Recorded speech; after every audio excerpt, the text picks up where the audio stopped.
شوف، الى تبع اليوتيوبر هذو اللي راهم خرجوا كيما كي الشامبينيون، انا نسموهم خرجوا كي الشامبينيون، وراهم عقاب الاتحاديه وعقاب المدرب الجديد، وكاين اللي يقول لك رانا نشريو في الحكام، والاخر يقول لك كي نخسروا قال لك يقول لك رجعوا بالماضي، كي نربحوا المدرب راكو تشولوا في الحكام.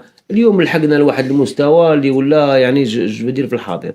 اتحاديه قاعده تخدم، اتحاديه وقفت مع اتحاد العاصمه كيما قاع لي زالجيريا بما فيهم انا دافعنا على اتحاد العاصمه من هذا المنبر. اليوم لازم نحيو اتحاديه اللي وقفت على الدوسي تاع لوسما في الكاف. اليوم النتيجه هي اللي تهدر، ماشي بعض الصفحات او بعض اليوتيوبر اللي راهم يحوسوا غير يعني اللي عندهم مهمة التهديم. باسكو اليوم اتحادية نجحت في تجنب العقوبات، باسكو دير في بالك باللي لوسما ما لعبش لقاءين اونالي روتور انسحب فيهم على قضية القميص. اليوم باش تعرف باللي الاتحادية راهي قاعدة تخدم وراهي تدير في الدور تاعها.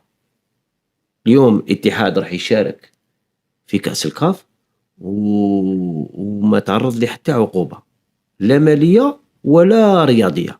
نظن باللي يجب أن ننوه العمل الكبير للاتحادية وعلى رأسها وليد صادي في قضية اتحاد العاصمة. اليوم الجزائر ولات عندها ان بوا، باسكو هذه القضية تخص الجزائر ثانيك، أكيد ولات عندها ان بوا اللي ما يسمحش ما نتحقق